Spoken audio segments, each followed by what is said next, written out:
बिहार के दरभंगा का, जहां पर इफ्तार को लेकर यूनिवर्सिटी में जंग छिड़ गई। बीएचयू की तरह दरभंगा के ललित नारायण मिथिला यूनिवर्सिटी में भी छात्रों ने वीसी के खिलाफ हल्ला बोल दिया। नारेबाजी हुई, शुद्धि यज्ञ किया गया, हनुमान चालीसा का पाठ हुआ।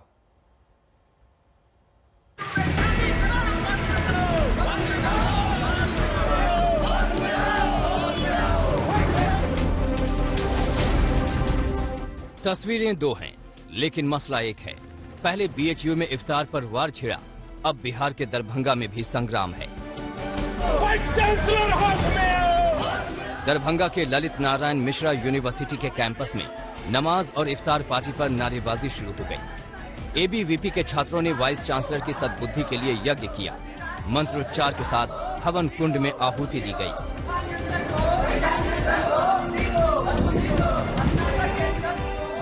हिंदू संगठन के छात्रों ने हनुमान चालीसा का भी पाठ किया और इसे इफ्तार और नमाज का जवाब बताया।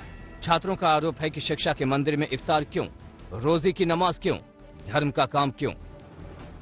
जो शिक्षा जगत का जगह है, सरस्वती माता का स्थल है, इस स्थल को एक धार्मिक रूप दिया गया। जैसा कि पता चला है कि 2-3 दिन पहले यहाँ नमाज अदा किया गया और इफ्तार पार्टी रखा गया। ये सरासरी एक सोची समझी साजिश है। जब से हम लोगों की मतलब होश हुआ है, जब हम लोग जानकारी हुई है, तब से आज तक इस तरीका का इस यूनिवर्सिटी के अंदर कभी कुछ नहीं हुआ। हाँ, व्यक्तिगत किसी के आवास पर हुआ है, किसी हॉस्टल में हुआ है। यहाँ तक कि यहाँ जब सरस्वती पूजा नहीं होता है तो ये नमाज और इफ्तारी पार्टी क्यों। एबीवीपी को बीजेपी और बजरंग दल का साथ मिला। इन संगठनों ने धमकी भरे अंदाज में कहा, अगर कैंपस में नमाज और इफ्तार होगी तो सरस्वती पूजा भी मनाई जाएगी और दुर्गा पूजा भी की जाएगी, डांडिया भी होगा। कि उससे उन लोगों को आमंत्रण भी दिए कि अगर विश्वविद्यालय प्रशासन इफ्तार पार्टी में आकर शरीक हो सकते हैं तो आप हनुमान चालीसा और इस यज्ञ में आकर भी शरीक होए।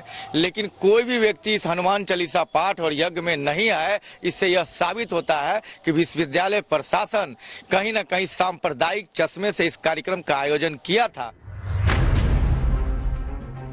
इफ्तार ही नहीं, लाउड स्पीकर पर बिहार में संग्राम है।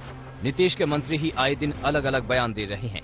नीतीश कुमार मामले को फिजूल बता रहे हैं, लेकिन बीजेपी कोटे के मंत्री आग उगलने से बाज नहीं आ रहे। रात के 12 बजे, 2 बजे, 4 बजे शिफ्ट ड्यूटी में काम करके जो लोग घर आवे और उनके कान के बगल में आप भोपू लगा दीजिए और उनको आप जगा दीजिए, तो बड़ा कहीं ना कहीं गड़बड़ है। इस पर बुद्धिजीवियों को विचार करना चाहिए और इसको धर्म के चश्मे से नहीं देखना चाहिए।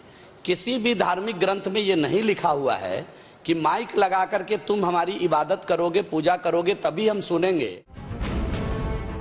बिहार में बीजेपी जेडीयू की सरकार है, लेकिन दोनों पार्टियों में ना तो बुलडोजर पर एक राय है और न ही लाउड स्पीकर पर। दरभंगा से प्रहलाद कुमार के साथ आज तक ब्यूरो। और अब एक विधान पर भी हिंदू मुसलमान शुरू हो गया। समान नागरिक संहिता लागू करने के दावे शुरू हुए तो मुस्लिम संगठनों ने विरोध शुरू कर दिया। All India Muslim personal law board की ओर से बाकायदा प्रधानमंत्री को चिट्ठी लिखी गई है।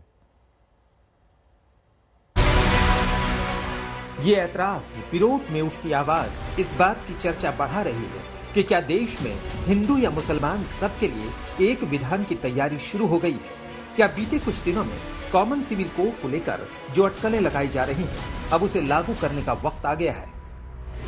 क्योंकि कॉमन सिविल कोड जैसी किसी भी पहल को असंवैधानिक बता चुके मुस्लिम पर्सनल लॉ बोर्ड ने अब सीधे पीएम मोदी को चिट्ठी लिखी, जिसमें समान आचार संहिता सभी समुदायों से बातचीत के बाद ही लागू करने की अपील की गई। साथ ही चिट्ठी की एक कॉपी यूपी के सीएम योगी आदित्यनाथ को भी भेजी गई है। कॉमन सिविल कोड को लेकर चर्चाओं ने जोर तब पकड़ा जब गृह मंत्री अमित शाह ने इसे लागू करने के संकेत दिए। एमपी में बीजेपी कार्यकर्ताओं के एक कार्यक्रम के दौरान अमित शाह ने कहा था कि सीए, राम मंदिर, धारा 370 और ट्रिपल तलाक के बाद अब कॉमन सिविल कोड की बारी है। ये बयान आने के बाद ही मुस्लिम पर्सनल लॉ बोर्ड ने कॉमन सिविल कोड को लेकर अपना विरोध जताना शुरू कर दिया। ऐसे में जहां मुख्तलिफ भाषाएं बोली जाती हो, मुख्तलिफ ट्रेडिशन हो, मुख्तलिफ तहजीबें हों, वहां पर इस मुल्क के अंदर, हिंदुस्तान के अंदर अगर आप यूनिफॉर्म सिविल कोड लाने की बात कहें और ऐसा यूनिफॉर्म सिविल कोड जिसका कोई ब्लूप्रिंट, जिसका कोई खाका भी आपके पास ना हो, तो ये कतई तौर पर मुनासिब बात नहीं होगी। मुस्लिम पर्सनल लॉ बोर्ड और तमाम मुस्लिम धर्मगुरु कॉमन सिविल कोड को देश की भावना के खिलाफ बता रहे हैं। वहीं बीजेपी नेता उनके तर्कों पर सवाल उठा रहे हैं। All India Muslim personal law board जैसी संस्था को गंभीरता से लेना, ये खुद ही अपना एक लॉ बना के घूम रहे हैं देश के अंदर। इनके खिलाफ कार्रवाई होना चाहिए। इनको किसने इजाजत दी है कि ये देश के अंदर एक अपना पर्सनल लॉ बनाकर घूमेंगे?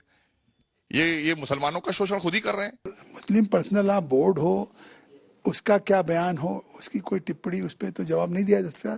लेकिन हमारी सरकार सबके हितों के लिए कटिबद्ध है। दूसरी तरफ कोई फैसले हमने लिए हैं तो संविधान सम्मत नहीं है।